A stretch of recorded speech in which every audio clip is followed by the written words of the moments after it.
주 안에 우리 하나 모습은 달라도 예수님 한 분만 바라네. 사랑과 선행으로 서로를 격려해 따스함으로 보듬어가리. 주님 우리 안에 함께 하시니 형제자매 기쁨과 슬픔 느끼네. 내 안에 있는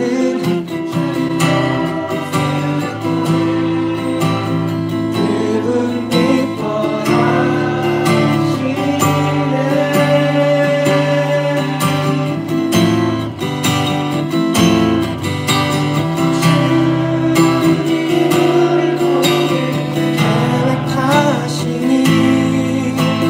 부족한 입술로 찬양하게 하시니 주님 우릴 통해 계획하시니 너를 통해 하실 일들을 주 안에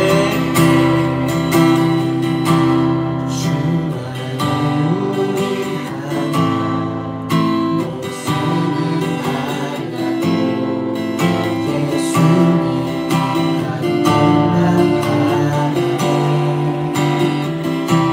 사랑과 선행으로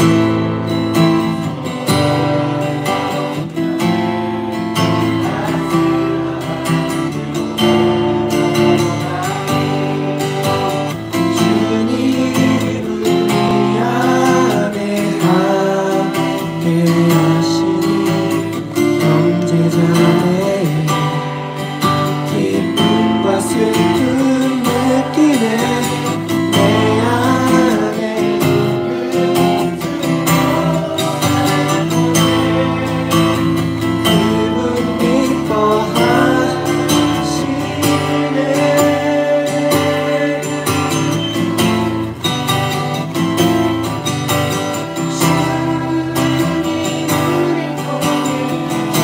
계획하시니 부족한 입술로 찬양하게 하시니 주님 우릴 통해 계획하시니 너를 통해 하실 일들을 주님 우리 통해 계획하시니 부족한 입술로 찬양하게 하시니 주님 우릴 통해 계획하시니 너를 통해 하실 일들을 주님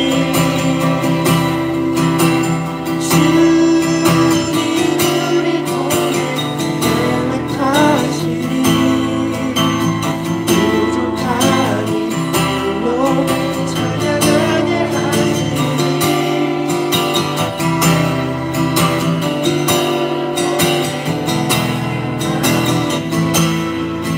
너를 통해 하실 일들을 하나님 말씀에 너를 얻은 자 순종하며 주 따라가는 자 영원한 하나님 나라 이뤄갈 주의 노래여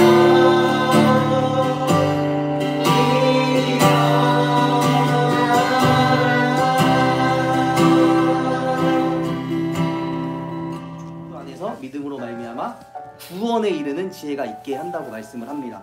그러니까 이 성경만을 통해서 우리는 구원받을 수 있는 그 길을 갈 수 있다라는 거예요. 그 구원의 길은 오직 예수 그리스도의 앞으로 나아가는 길인데 성경을 통해서만 그 앞으로 나아갈 수 있다라는 말이에요. 이 성경 66권, 이 성경 말씀은 아주 많은 이야기들이 있지만 결국 한 사람, 신이시면서 한 사람으로 오신 예수 그리스도께서 우리를 구원해 주신 거기에 초점을 담고 있기 때문이에요. 그래서 우리는 성경을 꼭 배워야 됩니다. 우리가 무슨 지식을 자랑하려고 배우는 것이 아니라 성경을 배워야지 예수님이 어떤 분이신지, 우리를 구원에 이르게 하신 분이 어떤 분이신지 깊이 만날 수 있기 때문입니다. 16절에 보면 이 모든 성경은 하나님의 감동으로 되었다고 이야기를 하잖아요. 이 예수 그리스도께서 초점을 맞춘 이 성경은 하나님의 감동으로 되었는데 여러분들 믿으시나요? 하나님의 감동으로 된 거? 성경에 따르면 우리 인간들이 어떻게 창조되었어요? 땅의 흙과 하나님의 숨결이 만나서 우리 인간이 되었다고 이야기를 합니다. 성경도 마찬가지예요. 그래서 성경은 비록 인간들이 기록을 했지만 성경은 하나님의 감동, 하나님의 영감이 불어넣어주신 책이라는 거예요. 그래서 성경 말씀은 살아있는 생명의 말씀이 된다라고 하는 거죠. 넘치고 이런 감각이 살아나는 게 저는 반쪽인 것 같아요. 하나님께서는 예배를 통해서 우리에게 은혜를 주시는데 우리의 감각을 만족시켜 주세요. 어떨 때는 눈물을 주시기도 하고 기쁨이 넘치게 해주시기도 합니다. 우리의 감각을 더 풍성하게 해주시는 분이 바로 하나님이세요. 하나님께서 우리에게 감각을 주셨죠. 이 오감으로 하나님을 느낄 수 있게 해주셨다라는 말이에요. 그래서 최대한 우리의 감각을 활용해서 하나님께 나아갈 수 있다면 그것은 곧 예배의 방법이 될 수 있다는 것입니다. 시각을, 촉각을, 후각, 미각을 활용해서 또 어떤 각이 있죠? 무슨 각이 있나요? 허각? 죄송합니다. 이런 모든 것을 활용해서 우리 하나님 만나고 체험할 수가 있어요. 여러분 하나님 보셨나요? 교회 바닥 용어로 치면 영적인 교감이라고 해요. 영적으로 하나님 만난다고 하죠. 우리가 또 이 성경을 통해 하나님 말씀을 읽을 때 예수님과 하나님 만난다고 이야기하는 사람 있죠. 뭐예요 이거는? 뭘로 만나는 거예요? 글자를 보는 거잖아요. 이거 책방인데 책이잖아요. 그러니까 우리는 이 독서의 행위를 하는 거예요. 어떻게 보면 거룩한. 그러면 시각을 통해서 하나님 만나는 거죠. 시각을 통해서. 그리고 말씀을 읽고 우리가 지성으로 이해를 하잖아요. 그러니까 우리는 이건 지적으로도 하나님을 만나는, 찬양할 때 하나님 만나죠. 이거는 뭐예요? 입술의 고백으로 찬양할 때 어떤 그런 우리가 느끼는 마음으로 하나님을 그렇게 만날 수 있습니다. 하나님은 그런 감정들을 통해서 우리 만나주신다는 거예요. 그래서 이 모든 것이 우리가 하나님께 나아갈 수 있는 방법이기 때문에 하나님께서 우리에게 주신 감각은 아주 중요하다는 거예요. 감정으로 신앙생활 하면 안 된다고 말하죠. 이거랑 좀 다른 얘기입니다. 우리의 감정이 막 들쑥날쑥해서 예배, 신앙이 막 이렇게 들쑥날쑥한 것이 아니라 우리에게 주신 감각들을 다 사용해서 하나님께 나아가는 수백 가지, 수천 가지의 예배 그 통로를 열어주셨다라고 생각을 할 수가 있다는 거예요. 그런데 중요한 것은 여기서 빼놓을 수 없는 것은 뭐냐면 그 예배가 하나님께 영과 진리로 예배할 때 하나님께서 예배를 받으신다라고 볼 수가 있다라는 거죠. 자, 세 번째 그리고 You only live once 이런 뜻이 있대요. 영어 잘 몰라서 인생은 오직 한 번뿐이다 뭐 이런 뜻이 돼요. 이게 안 좋은 말이래요. 그래서 막 산다 이런 약간 그렇게 쓰였다는데 인생은 한 번뿐이잖아요 우리가. 그런데 신앙생활하면서 지치고 재미없고 막 짐에 눌려서 그렇게 생활하는 것이 아니라 한 번 사는 인생, 지금 이 순간 매 순간 행복하게 신앙생활 하는 우리 교회가 되었으면 좋겠습니다.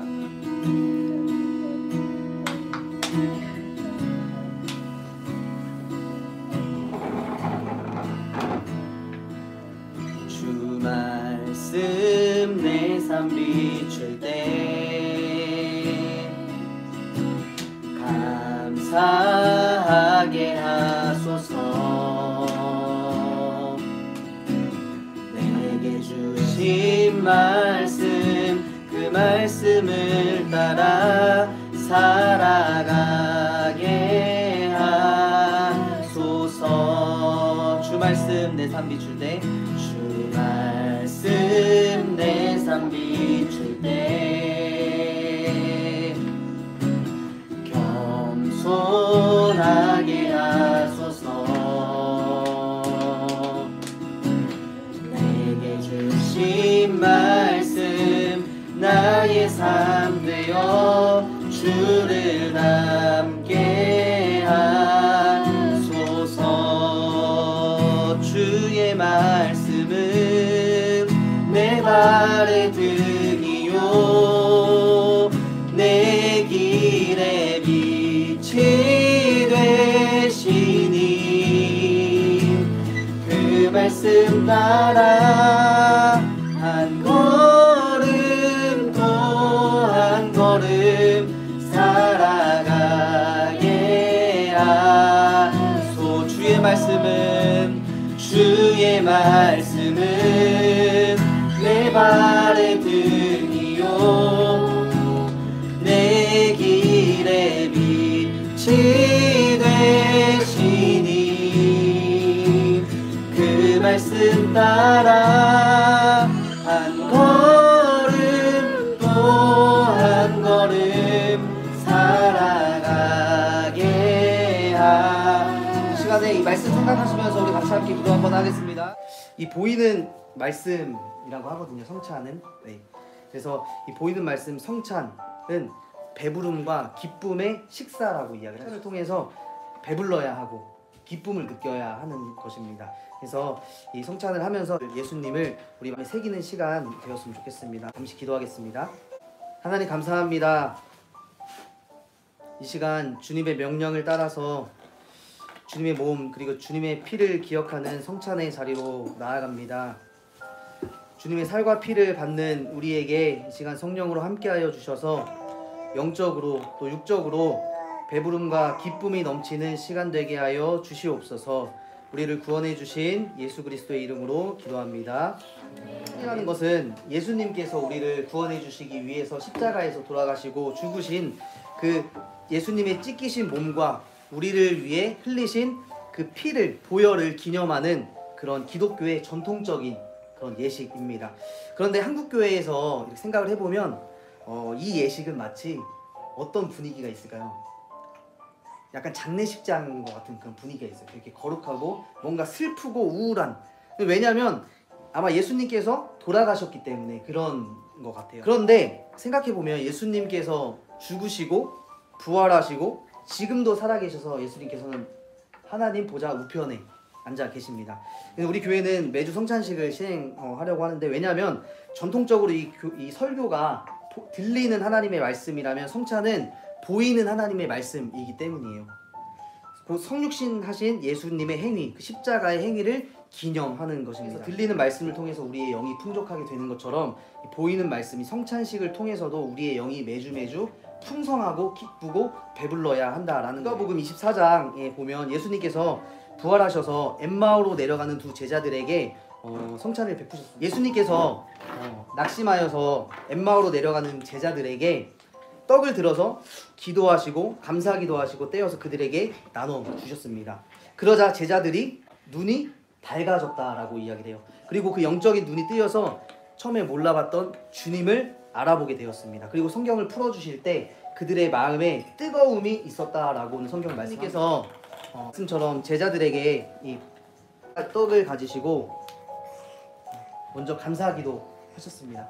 그리고 떡을 이 빵은 우리 세신 자매가 만들어준 빵이에요. 네, 그런데 이게 무슨 빵이었죠? 사워도우? 근데 이게 되게 찐득찐득한 빵이라서 네, 힘이 드네요. 네, 예수님께서 떡을 떼셔서 떼셔서 진짜로 찢어. 근데 어떻게 보면 이게 이렇게 예수님의 살이 이렇게 찢겨지지 않는 그런 몸인데 이렇게 찢어졌다는 그런 또 생각을 해보면 예수님의 마음이 또 와닿는 것 같아요.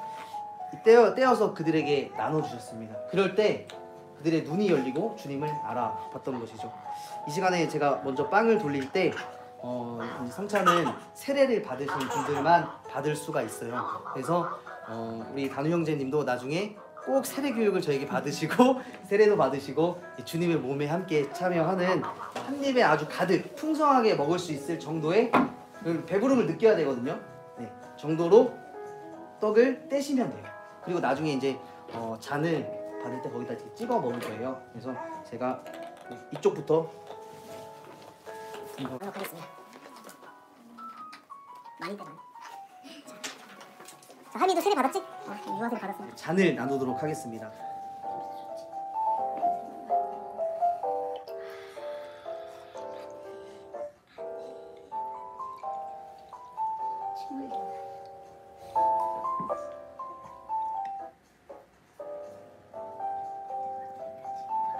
이 잔은 예수님께서 우리의 죄를 위해서 십자가에서 돌아가실 때 흘리신 피, 보혈을 상징하는 것입니다. 이 잔을 함께 나눌 때 아까 떼신 떡을 이 잔에 찍어서 푹 찍어서 풍성하게 드시면서 예수님을 우리 마음에 새겼으면 좋겠습니다.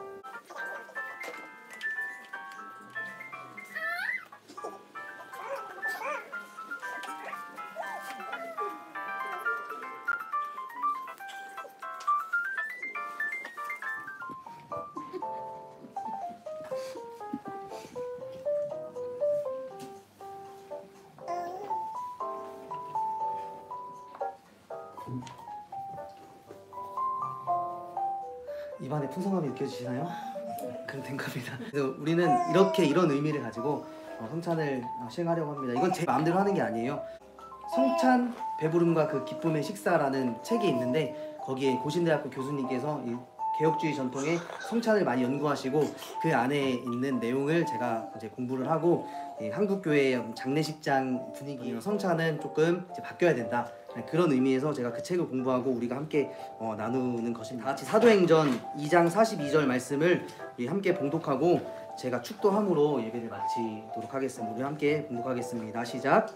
그들이 사도의 가르침을 따라 서로 교제하고 떡을 떼며 오로지 기도하기를 힘쓰니라. 아멘. 기도하겠습니다. 이제는 우리 주 예수 그리스도의 은혜와 하나님의 사랑과 성령의 위로 교제 우리와 함께 하심이 하나님의 말씀에 민감하고 또 온 감각으로 하나님께 예배드리며 각각 부르신 자리에서 하나님의 세심한 영성으로 살아가겠다고 다짐하며 첫 예배로 주님 앞에 나아가는 우리 교회 위에 우리 귀여운 자녀들 비치, 하임이, 라임이 위에 그리고 이 시간 함께 예배드리는 우리 가족들을 위해 또 개척을 앞두고 기도하며 순종하기로 결단한 주님의 종 한정현 목사님과 사모님 또 더 센트 교회를 위해 사랑하는 진일이와 세진이 위해 또 귀한 만남을 허락하신 우리 단우 형제 위에 이제로부터 영원토록 함께 하시기를 간절히 축원하옵나이다.